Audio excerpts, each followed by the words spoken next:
Te convido hoje para acompanhar um assunto que tem gerado muita polêmica. Velhice é doença? Gente, eu posso estar doente num determinado momento da vida, mas isso não significa que eu sou a doença. Porém, a Organização Mundial da Saúde está querendo classificar velhice como doença na Classificação Internacional de Doenças, o CID-11. Por isso, eu trouxe hoje para conversar comigo online uma grande especialista, a doutora Ieda Duarte. Ela criou o primeiro curso de graduação de gerontologia no Brasil. Ela coordena o estudo SABE e tem liderado um movimento para não deixar vingar esta classificação de velhice como doença.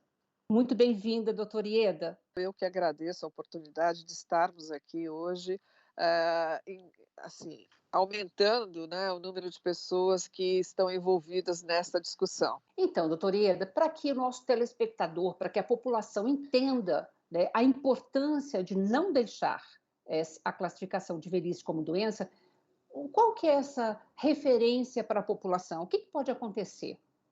Acho que talvez seja primeiro interessante as pessoas entenderem do que é que nós estamos falando, né. A sigla CID é Classificação Internacional de Doenças e Problemas Relacionados à Saúde. Então, no mundo, a Organização Mundial de Saúde trabalha com esta classificação para que todos os países no mundo inteiro olhem para as doenças do mesmo jeito. Então, por exemplo, se eu desse uma classificação diferente para a Covid no Brasil, na China, nos Estados Unidos, eu não entenderia que nós estamos tendo uma pandemia, porque cada um estaria lidando com uma classificação diferente para o mesmo problema. Então, além de homogeneizar a linguagem entre os países, isso é importante para que eu saiba como é que essas doenças e problemas de saúde se comportam no mundo e, além disso, isso está ligado ao seguro-saúde, aos sistemas de informatização da saúde, etc., para que você classifique da mesma forma. Então, para que todo mundo fale a mesma língua, existe essa classificação mundial que existe há muitos, muitos e muitos anos. Tá? Estamos agora na versão 11.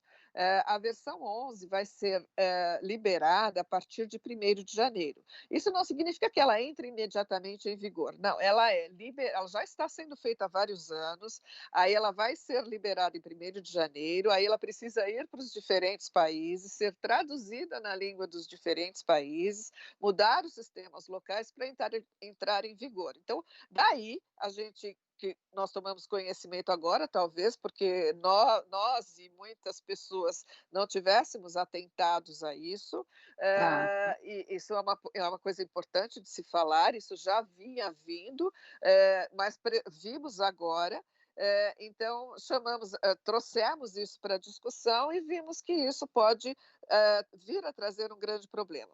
Ou seja, né, a publicação vai ser a partir de 1º de janeiro de 2022, né? E, em geral, dizem que até ser implementada vai aí 2, 3 anos, mais ou menos. Você acredita que, mesmo sendo publicada, é possível se reverter, é possível se rever a É, questão da classificação? É assim, é possível porque você pode entrar em contato com a OMS. Nós ficamos sabendo recentemente pela doutora Cássia Buchala, que é realmente a especialista em classificação, trabalhou 36 anos e coordenou o Centro Brasileiro de Classificação, que ficava aqui na Faculdade de Saúde Pública, e ela estava nos orientando como a CID funciona, etc. Então, ela disse que há alguns anos atrás houve todo um movimento no Brasil para trabalhar a síndrome poliomielite. E foi um movimento de profissionais brasileiros, porque havia um equívoco na classificação. Isso foi muito bem feito pelos profissionais aqui do Brasil, encaminhado para a OMS, e essa modificação aconteceu. Então, é Tá. possível se fazer essa modificação? Sim. Vão fazer essa modificação? Não sei. Essa é uma outra Uhum. discussão, e por isso nós estamos, então, fazendo todo este movimento. Tá. E a classificação, então, de velhice como doença, gostaria que a senhora explicasse melhor, né? Qual Então, o significado disso e o é, impacto disso, né? vamos entender assim, por que que nós, recentemente nós conversamos com o presidente da Sociedade Brasileira de Geriatria e Gerontologia, doutor Carlos Verrara. Ele está saindo da gestão, mas ele ainda está nela. Nós conversamos com o doutor Alexandre Kalash, que é presidente do Centro Internacional da Longevidade, tem um impacto internacional importante, até porque ele foi da própria OMS por muitos anos na área de envelhecimento. Uhum. E, por meio até do Dr. Kalash, nós conseguimos conversar com o presidente da Associação Internacional de Geriatria e Gerontologia, Dr. José Ricardo. O que nós observamos? Que, na verdade, velhice já estava no CID, só que ela não aparecia. Existia um outro código no CID-10, por exemplo, que já está em vigor há muito tempo, em vários países, centenas de países no mundo. Aparecia o código R54, que era senilidade. Aí sim, eu tenho as doenças associadas ao envelhecimento, né? Tá. Então, o código era senilidade. O que não se atentou é que, como embaixo de um código, vem os sinônimos, né? Hum. Nestes sinônimos estava velhice, só que não se atentou para isso. O que aconteceu agora? Eles inverteram isso. Eles colocaram o código para velhice, tá? Então, o código MG2A, que entrará em vigor, coloca é igual a velhice. Embaixo disso, você tem como sinônimo idade avançada sem psicose, senescência sem psicose e debilidade senil. Então, nós estamos colocando como velhice, Uhum. que velhice é igual a o que é compreendido como fisiológico dentro do envelhecimento, ou até que se prove o Uhum. contrário, são as alterações que se espera ter com o processo de envelhecimento, tá? Daí a senescência, excluindo daí, dentro da senescência, qualquer transtorno que envolva a saúde mental. Mas nós estamos associando esta velhice à debilidade senil, ou seja, as condições mais patológicas, a fragilidade, a outras condições patológicas. Então, eu estou chamando a velhice de doença. Ela está no capítulo, né, da CID como sinais, sintomas e achados inespecíficos ou que não puderam ser colocados em outro lugar. Aí nós ficamos nos perguntando: velhice é sinal e sintoma de quê? De envelhecimento? Uhum. Então, qual é a doença? Envelhecimento? Então, ela é um achado relacionado a quê? Né? Então, Uhum. o que nós entendemos assim, aí numa discussão você falou, não, mas no CID não tem só doenças, tanto que aparece gravidez, aparecem outras coisas. Sim, Tá. mas elas aparecem em outros capítulos, tá? Uhum. Então, a pergunta é, eu não poderia colocar a velhice, se assim eu quiser deixar, que velhice é simplesmente uma fase da vida, assim como a gravidez acontece em um momento na vida, Tá. para que eu possa ter este registro, mas num lugar que não seja sinal e sintoma ou achado inespecífico, né? Hum. Então é essa a discussão, porque na hora que eu coloco a velhice como ela está, onde ela está e sinônimo do que ela está, eu estou Uhum. reforçando o preconceito contra a velhice, dizendo que eu vou ficar velho, vou ficar debilitado, vou caminhar para um quadro mais patológico, etc. Né? O que isso significa?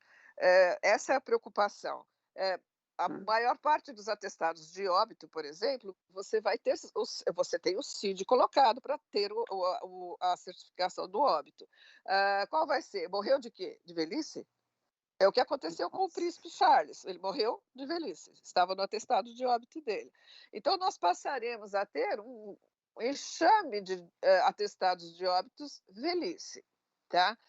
Uma preocupação maior é se entra um idoso com uma queixa inespecífica, mas porque ele é idoso, será que eu vou realmente me aprofundar na investigação do que ele está tendo, ou que de repente ele tem problemas que podem ser tratados, diagnosticados e tratados, mas Uhum. sabemos que as pessoas, conforme vão envelhecendo, elas vão mudando a maneira como manifestam os sinais e sintomas das doenças mais comuns. Então, eles passam a ter sinais e sintomas obscurecidos, atípicos ou inexistentes. Aí, se eu não sou um especialista, estou atendendo uma pessoa idosa, não consigo entender o que ela tem, de repente eu posso entender que o que ela tem é simplesmente idade avançada, classificar como velhice. Isso pode vir a repercutir num subdiagnóstico, por exemplo. Essa é uma discussão que se Uhum. precisa fazer com os médicos, que são os responsáveis por colocar a descrição do CID. Essa é uma responsabilidade médica. Né? Uhum. Então, então, você tem essa discussão. Eu vou, de um lado, prejudicar, talvez, ou comprometer uma avaliação mais aprofundada dos idosos? É um Por outro, risco, de é um, fato, é um né? risco. É. Por outro lado, você vai passar a ter um enxame de diagnósticos velhice e um enxame de atestados de óbitos velhice. Como é que isso vai conseguir? Porque o atestado de óbito não é só para você poder cremar ou enterrar a pessoa. Não, é para você Claro. entender o que está acontecendo na população como um todo e trabalhar as políticas públicas, o serviço de saúde, etc. Aí eu vou ter um monte de diagnósticos velhices, faço o que com isso? Como é que eu vou comparar isso com o que já vinha acontecendo, por exemplo? Por outro lado, a gente já sabe que existe uma indústria, ela nem é bilionária, ela é trilionária, né? Anti-envelhecimento. Isso existe no mundo, tá? Já Uhum. de muito tempo. Então, a quem interessa eu diagnosticar? Porque na hora que eu crio um diagnóstico velhice, se assim for a ideia, Uhum. eu e afirmo que isto é uma doença, então essa doença exige tratamento e eu vou combatê-la. Daí o anti-envelhecimento. É Uhum. isso que a gente quer? Essa é a pergunta. Nós estamos alimentando essa indústria há muito tempo. Aí Uhum. ela ganhará ainda mais força. Aí por isso nós trouxemos isso para o debate público. É isso, é assim que a gente entende e é isso que a gente quer? Belíssima pergunta, ótimo movimento. E eu vou fazer um breve intervalo e a gente volta para responder melhor essa questão que você acaba de levantar daqui a pouquinho, tá bom, doutora? Você aguarda aí também.